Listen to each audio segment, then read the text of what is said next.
Welcome to the game of real estate. I'm your host, Jason Rash. I'm taking you on my journey from $0 to $100 million in real estate sales. Let's go. Welcome to the game of real estate. I'm your host, or in this case, your referee, Jason Rash.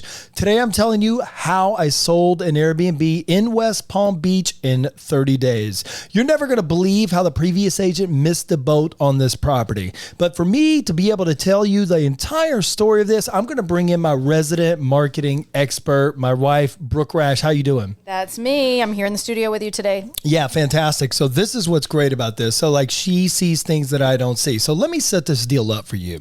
So I got a call at the end of April from a friend of mine who was a friend of a friend.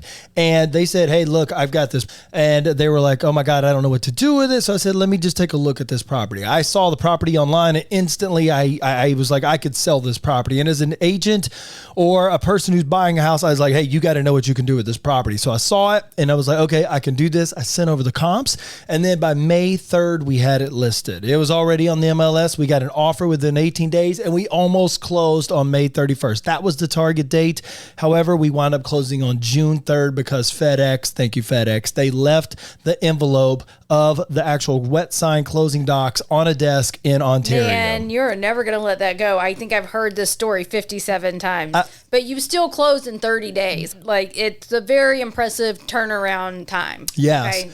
Yeah, it was. So let's just set this deal up because I couldn't have done this without your help because I was looking at it and you were like, oh my God, this is a perfect property. And I have to admit, like with your marketing wisdom and your foresight, the moment you had the vision for this, I was like, let's go all in. Yeah, look, every house isn't going to be as marketable as the next. But as soon as I saw this property, I knew that we would have absolutely no issues selling it. And when I found out that it had actually been listed previously with another agent and they hadn't sold it, I was shocked.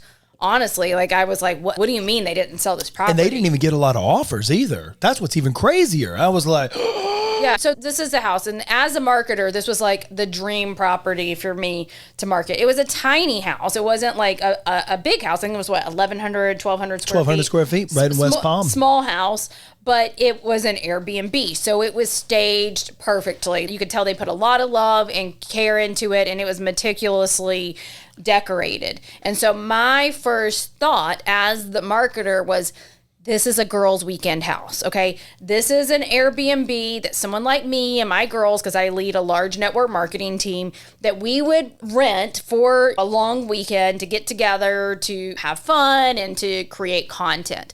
And so I said, Jason, this is what we need to do. What we need to do is, first of all, we need to leverage this backyard. It had an amazing backyard with a pool and like the pergola and the grill and the lawn chairs, like just the best, okay? Like just really nice. So I said, this is what I'm going to do. I am going to bring some of my local girls in, and what we're going to do is I'm going to bring in my videographer, and we're going to create content. So this is how I'm going to get my girls here. I'm going to tell them like, hey, you're going to get access to these videos and these photographs that you can do whatever you want to for your own content. So basically, I leverage the influencers within my network. This is smart outside the box marketing, right? Right. And what we're going to do is we're going to film content that they can use for themselves, so they're going to be excited about it. But then we're going to obviously use this content to market the property, because the property is an Airbnb, and that is what someone is going to be buying it for. And let me back up. Let me tell people about this deal. Number one, this house was coming fully furnished. And I know what you're thinking, like, oh my God, it sounds amazing already. 1,200 square feet. This is a 3-bedroom, 1.5 bath home. It had a pool, pergola, all the works out there, and already had bookings for the next few months and into the fall. Now, I know what you're asking is, well, then if everything sounds so great, why would the owners want to sell? Number one, the owners were foreigners. They didn't live inside the country. So coming down and all that good stuff was, it was getting a little bit challenging, and they were business owners in the country where they were at. And so they realized that, hey, look, let's go ahead and sell it. So this house, as it came to me, was pumping out about $135,000 a year in gross revenue. Now understand that is a lot of money. Like, you got to see houses as cash registers. However, whenever I was talking to the seller before we listed, he said, listen, it does have the capacity to be increased to about $150,000, maybe $155,000 a year in gross revenue if someone was to market the property more on Airbnb and VRBO, which they didn't have the time to, or they were to add certain features and amenities and things like that too as well. So I saw this as a business. We were literally selling a business and we wrapped the house around it. Because I remember us having a conversation about this. I went down there with you to see the property, and the 1.5 bath was like a hang up because I was like, okay, this is cute, but the chances of someone purchasing this to live in it full time is pretty slim. Someone's either going to buy it as an Airbnb as it is now, or they're going to buy it as like a second home or like just a vacation property. Right. Because it's like you said, it's fine for a girls' weekend to have 1.5 bath, but to live in it full time, they're so to be fair, the second bathroom did have a shower, but it was outside. But that was the cool selling feature. Like, that was the most talked about thing on Airbnb reviews. It's like the outdoor cabana bath. That would never work for somebody looking for a primary residence, even probably I'd say a second home. I love showering under the stars. I don't know if I want to do it every night. I mean, it was perfect for a girl's weekend. Yeah, for sure. Yeah, and so that's how we positioned it. Even whenever we did open houses, everybody who came in, I positioned the entire thing as, hey, look, this is an Airbnb, because I wanted to talk to investors. So all of our marketing and all of the outbound work that we did was to bring in potential investors to buy this. Because we talked about gross revenue, we talked about the Airbnb, we talked about reviews, we talked about marketing the property and how you can increase the revenue. That's valuable for people. Again, and that goes back to episode 1, where I talked about one of your advantages in the game is that you are an investor, so you understand the language and you know what people are looking for, and see that has already come into play in the game for you. Yeah, and so when we came in, we started marketing this property, like we did this thing over the top, and I have to give it up to you for the photo shoot that you did and the video shoot that you did, because she utilized every single aspect of the property. Now, if you're out there and you're watching and you're listening to this as a seller, I want to talk to the sellers right now. You need an agent that can come in and leverage the full and highest and best use of the property. Like, you need an agent to do that with the out of the box creative thinking, right? Yeah, absolutely. And that's why I was shocked that this other agent that had listed it didn't sell it, because like, to me, that was like, oh wow, this is going to be easy for us to sell. Right. And first of all, they missed the mark right out the gate. What was the first picture whenever you pull up the old previous listing? The front of the house, which is, it's an older home, a smaller home. It's cute, but it's not anything that's going to stop your scroll, if you will. Oh, stop your scroll. So when we were going through the photos, that you actually didn't have to get photos for this property because you already had inherited photos. So we started going through the photos, and I immediately said, your first photo is going to be the pool. Like, obviously, that's the best feature of the house. Yeah, when you're thinking of Florida, first thing, water. It could be a pool, it could be the beach, it could be the ocean, it could be a lake, it could even be a freaking hot tub. As long as it's got some water in it, that's all that really matters. I don't know. That's debatable. Like, some people, when they think of Florida, the first thing they think of is they think of alligators, or they think of serial killers. No alligators or serial killers on the cover photo. Mosquitoes, Dexter Morgan. But yeah, like, when it comes to selling, which Dexter is one of my favorite shows ever. But when he's out of Miami, he's based in Miami. Yes, I love that show so much. But when it comes to real estate, for sure, if there's a pool and it's a nice pool, that's a selling feature. Like, I would have that first and foremost, because when we're actively looking for our own home, because right now we're still renting. So whenever I'm on Zillow and I'm scrolling through the listings, I'll pull it up, and I usually have to scroll to the very end to see if there's a pool. Yeah. And so I'm like, that needs to be like one of the first things. Like, you want to have all the good stuff at the top. Like, you want to show people, you want to rope people in right away, because they're not going to look at the rest of the property if you don't have something good to hook them with. Sellers and agents, take note. Rewind that. That is perfect right there. If I'm scrolling to the end, I may not make it. My baby or whatever, something may happen in my life, or I may get a notification that something's happened, that Joe Biden's dropped out of the race. You never know. If I got to go to the end to see the shots that I want to get, I'm probably not going to stick around all the way to the end. Yeah. So that was the main thing. But tell me more about the deal and the inner workings of the deal, and how you were able to pull it off. And in 30 days,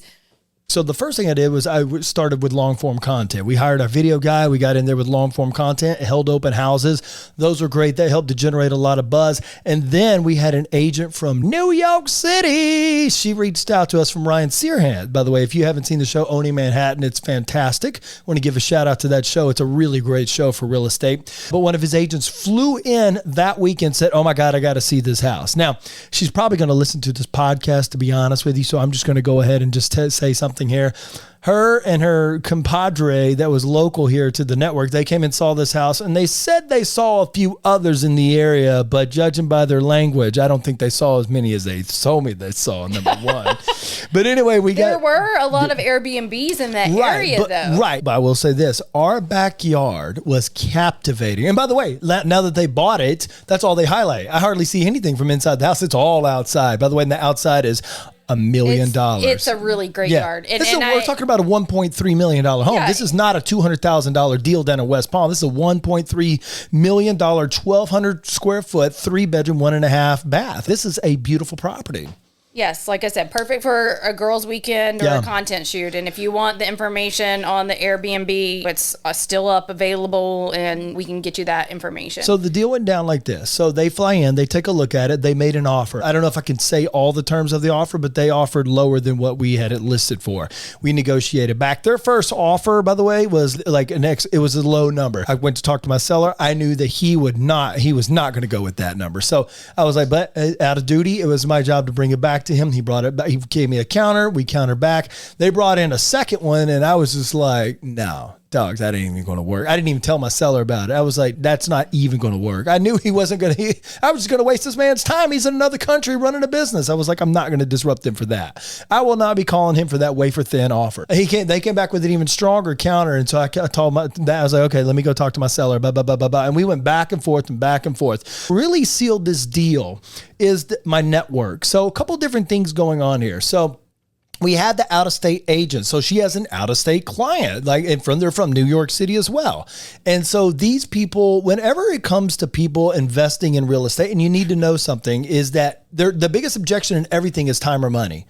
It's always time or money, like time or money. In anything in life, it's always time or money. I knew with these people, it was going to be time. Money is not the issue. They're paying $1.3 million in cash for a property. In cash, let's stack up $1.3 million on the table, and we'll see how high it goes. By the way, you know that weighs like 13 pounds in $100 bills. But so time was their biggest thing. So I said, hey, look, I got a really good idea. What if I loop you in with my property management company that will do everything? Shout out to you, Benji, over there. He's my man. If you guys need a property management company, I got you. Just reach out to me.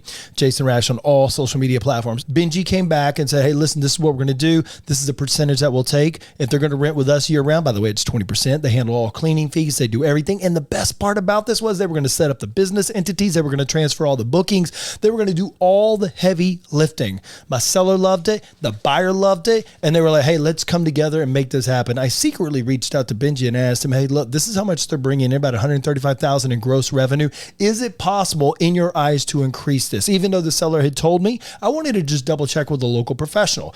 He said, absolutely. So now what has happened now since Benji's taken over and made it seamless for my buyer, because that's what the magic was. He's putting down $1.3 million. If he's gross revenue at 135, he's making a 10% return roughly. But now the property is projected to bring in $180,000 this year. Nice. On a $1.3 million cash investment. That's great. That's amazing. And Benji's only taking 20%. That's pretty good. And they do everything. Cleaning fees. They handle everything. They do everything. A property management. Yeah. Property management. They run it like a hotel. Yeah, absolutely. And they're the best in the business. So that's how we really sealed the deal, because they didn't have anybody they were sold on for property management. I was like, hold on, my guy does 400 rentals. He's got this. Let's be clear. That's not like typically part of a real estate transaction either. Not. That was just something that you did business to go above and beyond to get things set up for them, because like you said, you knew that time was going to be an issue. They were out of state and you wanted to make it as seamless as possible. And because you're a people person, because you've taken time to get to know people and build your network, even though we've only been here 2 years, you've really done a pretty good job so far of putting those people in your back pocket. And that came in handy in this transaction. By the way, every time you say New York City, I crack up because it makes me think of that commercial from back in the day. There was like New York City, like the Southerner. Just so you know, people that are from New York, they call it New York, or they don't call it New York City. Oh, so sorry. you're giving yourself away as an Alabama boy. As an Alabama boy. When you call it New York City. New York, by the way, that was Pace taco sauce. New York City. Yeah, you know what I'm talking about. Yeah. But so yeah, it was a, I wouldn't say it was like a seamless transaction. Like you had some hiccups, right? But like the fact that you got it in and out, listed, sold, closed in 30 days was pretty amazing. And look, the fact that it was a great property, it didn't hurt. That helped a lot, because a lot of times you come up on a property, someone wants you to list a property and it looks like the Golden Girls live there, and it needs painting, it needs updating, and the furniture looks staunchy, old, like the Golden Girls live there. Yeah. I don't think that aesthetic has come back around yet. Maybe if we give it like 10 or 20 more years, it'll come back. But so it was a really great property, but I think you did just a really great job with the transaction. Yeah, thank you. I appreciate that. And this is the thing is you want to, as an agent, you want to have a great experience. And as a seller, you want to have a great experience as well. I wanted everyone to have a great experience. And yes, like every transaction, there's always hiccups and along the way, but you've got to be able to navigate through. The biggest hiccup was, who am I going to get to manage this? It wasn't the semantics of trying to transfer over everything. And we had some hiccups over there with like trying to get the bookings right and all that good stuff. But the semantics of, hey, I got to get a deal done. Do you want to pay $1.3 million in cash? I can make this seamless, and my property manager can set up all your business licenses here in Florida, and they'll take care of all the heavy lifting. That's gold for somebody who's, and now guess what? I've got another one on the table. I've already reached back out to her for another Airbnb investment that could produce a lot of good money. I've got Benji running his stats and everything. So if I can take time out of that equation, it's just accelerating the returns now for them. And by the way, I can easily do this for you as well. If you're listening to this podcast and you want to invest in West Palm Beach or anywhere in South Florida, I can help you do that too as well. Yeah. And let's close this out with the marketing angle. So as we do this, I have to admit, like, you made the house look fun. We pumped it all over social media. People from Australia reached out about your marketing. How do you market houses differently? How do you see it differently? Because whenever you came to me with the idea, I was like, oh, this is really cool. There are no agents doing that, by the way. Granted, I jumped in the pool with a money gun and I fired a money gun off in the air for the YouTube content. But the way that you saw how to best and utilize the property with its highest and best use, with a bunch of girls in bikinis, having fun with tropical fruit, and blow up, what do you call those things? Blow up dolls? We did not have any blow up dolls. Not blow up dolls. Let's just be clear. What do you throw in the pool? What are those? Floats. Blow up floats. That's what I meant. Sorry. No, I gotta. Man down. So content shoots is one of my favorite things to do. I love the process of seeing the vision and preparing and creating like the shot list and like the list of props and things that are like really bring something like a property. Oh yeah, a lot of work went into this. Yeah, so like I had an ad come through my feed for an inflatable bar. And so we got this inflatable, like a floating bar that you could put your drinks and stuff. And so we incorporated that into it. But yeah, I think with any property, you just have to ask yourself, how would the space be utilized? Like, what is the selling angle on this property? And for that property, it was Airbnb. It was girls weekend. That was easy. That was my wheelhouse. I'm like, this is what we do. Like, I get paid to have fun, like just bring girls together. Yeah, we had champagne and all that good stuff. Yeah, so we utilized the pool, like jumping in the pool, the cabana shower. We did some, like I said, the inflatable bar. We tried a couple things that didn't work out very well. Like I had an inflatable like volleyball, not volleyball. Yeah, volleyball. It wouldn't stay up straight or whatever. Yeah. So those shots didn't turn out as great. But yeah, I don't really know how to walk you through how my creative vision works. I just am able, that's one of my gifts. I'm able to see it. So like we staged like dancing in the kitchen. I'm like, what would I do on a girls' weekend? Like, we would have music. We would have a dance party. We would have a charcuterie board. We would have champagne. We would be chilling in the backyard, reading magazines by the pool. And she was so thought out. You were so thought out, Brooke, that you guys changed costumes. You went from normal wear, you were wearing like just normal girl stuff wear in Florida, and then to PJs. Like people brought PJs, and then they changed into like their swimwear. It was really well thought out. Like for every scene, okay, now we're going to be wearing our PJs and dancing where we're eating off a charcuterie board. And it was unique because, again, I was incorporating in the property for you to sell it, but also for my business as well, and incorporating those things like pulling up to the property. Part of my business, my company pays for my car. So we made sure, like me and my friend that both have company cars, that we got shots of the car pulling up. So you could see the girls pulling up for the girls' weekend, getting out of the car, taking photos and selfies and being excited to see each other as we're coming in, and setting up the charcuterie and having the dance party and utilizing the space in the kitchen, which was one of the like cutest spots. There's a little like breakfast nook, and I was like, we want to play a board game. Again, what would you do on a girls' weekend? Yeah. And it couldn't be something inappropriate like Cards Against Humanity. So I was like, oh, Jason actually has this. He met this other agent when he moved here, someone trying to recruit him to their brokerage. Jason has multiple people have tried to recruit him to the brokerage, I'll just say. But she gave you this board game that was like, it was like Monopoly, but it was from West Palm Beach. And I was like, oh my God, this is perfect. So I pulled out the game, and we pretended like we were playing the game. And yeah, so I just, again, thought about how is this property going to be used? And then I incorporated in like getting ready, doing our hair and our makeup, and again, incorporating in the beauty products. So it was really a unique vision, because I was incorporating two things into one. And then on top of that, you've mentioned in a previous episode that I know how to use a camera. So we have a very high-end camera. And while she was shooting all that stuff, you were probably asking, like, what are you doing then, Jason? Because obviously I had to be there. I was the agent.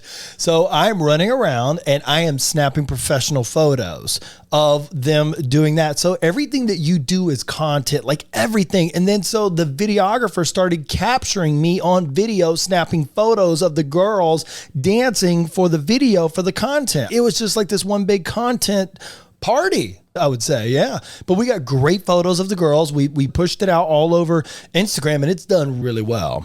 It made waves. I'll just say that. Well, it made a lot of waves. It made some waves. So yeah, it was a really fun property to market, and I'm excited to have more properties like that. But they're all going to be different. And obviously not all of them are going to be But that's what makes it unique too. Yeah, and that's what makes it fun to have that vision for how are we going to market this. Do you think that you could do that if somebody called me up and said, hey, look, Jason, I've got this property. I used another agent. They couldn't sell the property. We took it off the market. Don't know really what's going to happen with interest rates and stuff, but we need to sell. Do you think that we could do that? If somebody called up, do you think that we could market that property and get eyeballs on that property? Absolutely. Yeah. You believe that? I could tell that conviction in your voice. And we have had agents reach out to us that want to work with us to be able to help them list their property. And like you said in the very first episode of this entire podcast, the only reason why properties don't sell is because they're overpriced and they don't have the right marketing, or it's a combination of both. Would you have to say agree? Yeah, because I'm not a real estate professional, but I'm a buyer and a seller, right? So like when I look at stuff, it's a lot of the stuff is overpriced. Yeah, or it's not being marketed properly, like bad photos, poor lighting. So gone are the days of the iPhone photos. Oh, that's just, I saw one the other day. I was like, what the heck is this? Like, it was dark and it looked like it was taken with an iPhone, and it was like a multi-million-dollar property. I'm like, you're going to hire someone to sell a $3 million property that's not even going to hire a professional photographer to highlight your property. And we're not even talking about outside of the box thinking at this point. We're just talking about like a level of professionalism. Basic entry level stuff. Yeah. I've just always had a marketing eye. Like I always have. So I love that you got into real estate, because I've always wanted to market real estate. Yeah, I know. This is a great opportunity. So I want to say thank you for coming on to the podcast, Brookie. Is there anything that you want to share with anybody that may be a seller, or maybe an agent, or maybe just out there like interested in real estate? Like, hey, maybe I could come in and market real estate. I don't know. Obviously, they should follow you on Instagram, Brooke Rash on Instagram, B-O-O.